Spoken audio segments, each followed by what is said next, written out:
So I know this video is a bit late. A lot of YouTubers have already covered the Bloody Ties DLC, but I still wanted to give my opinion on it and just talk about what I've seen in regards to the community's reaction and what I believe and what I think this is going to do for Dying Light 2.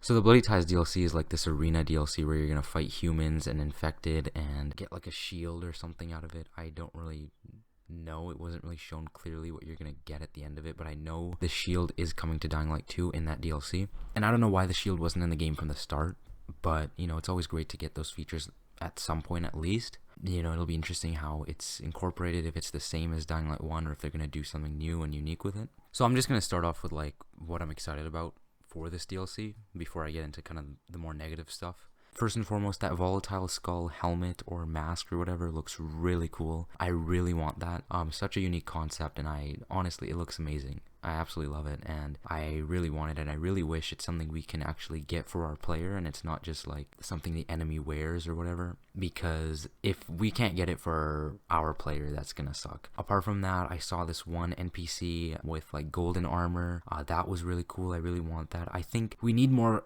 customization that's unique for our player in regards to our appearance.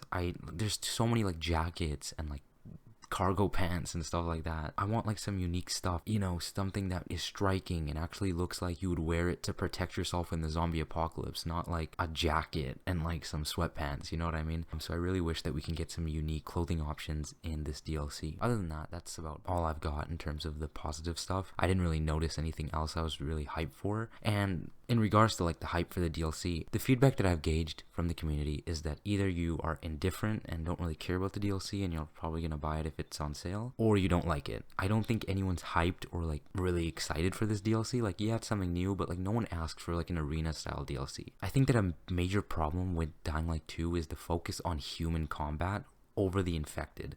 I feel like the infected are almost like, you know, not a priority in a zombie game. It kind of doesn't make sense. And when you combine that with humans and characters that aren't really well written and not really likable, you kind of have a game that falls short in a lot of aspects. And this is definitely something I'm going to talk about in a future video, but I'm not going to go too in depth. But in my opinion, I think Techland needs to take a step back. They need to focus on the infected more, you know, more variants of zombies, more boss battles, harder boss battles, more DLCs focused on the infected in the future. And I think that would really benefit this game, because Dying Light is known, like this entire franchise is known for its zombie combat. It's, you know, it's parkour infused zombie combat. And when you take away the zombies as like a core priority, you kind of get left with like zombies and infected variants that kind of seem uninspired, and you know, it just doesn't, it's not good for the game, in just my opinion.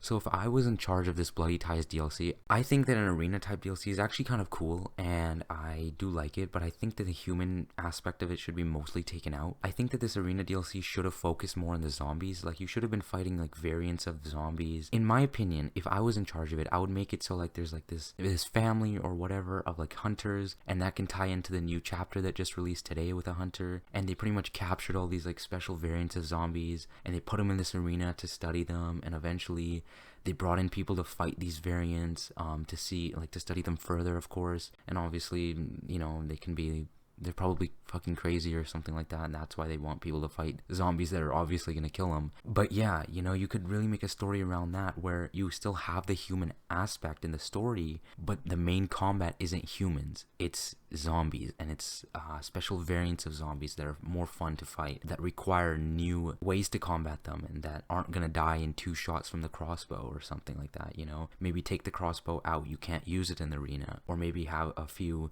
zombies that are like almost immune to the crossbow arrows somehow, right? That would definitely be a unique and pretty cool concept, in my opinion. And you could have a whole bunch of challenges. Like, you could have challenges like, you gotta fight a volatile in the dark, no flashlight, no UV flashlight, right? Just one.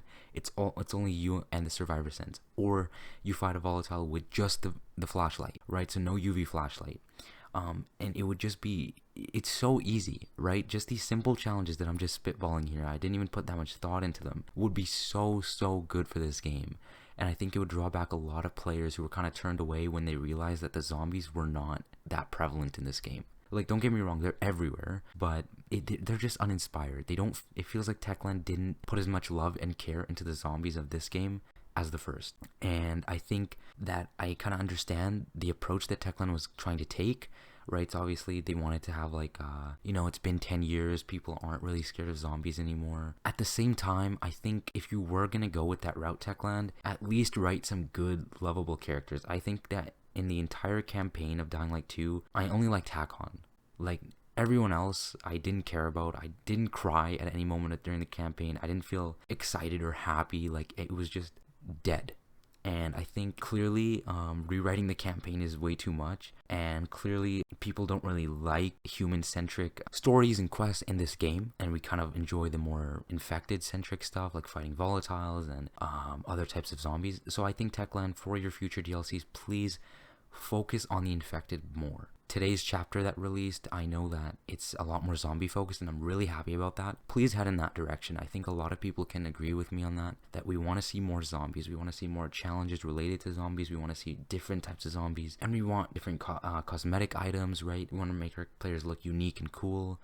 Add more different types. I don't want to have like 4 different variants of the same jacket that has like a wolf or something on the back of it, right? I want some unique stuff that isn't just reskinned, right? And the weapons as well. I feel like a lot of the weapons in this game they're boring, right? There's no glow-in-the-dark weapons. There's no like cool, special variants of weapons, and there aren't any guns, right? So the weapons are already at a disadvantage because you've taken out a core category, which are the firearms. I think adding some unique weapons like glow-in-the-dark axes or whatever with this DLC might be cool. Now, only time will tell if they've maybe added some unique, cooler weapons, but maybe in the future as well. Focus more on the infected, the cosmetics of your character, and the weapons that we're going to be playing with. But yeah, that's just my stance on this DLC. It's $15 here, so I think I'm gonna wait for a sale. I'm gonna obviously wait until people have played it and I gain any interest in it, but yeah, I recommend you do the same. Wait for it to be on sale. I'm done with pre-ordering stuff. I'm done with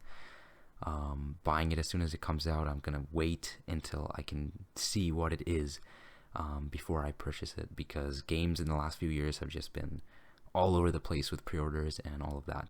So yeah, that's my stance towards the DLC, and if you agree, let me know, and yeah, see you in the next video.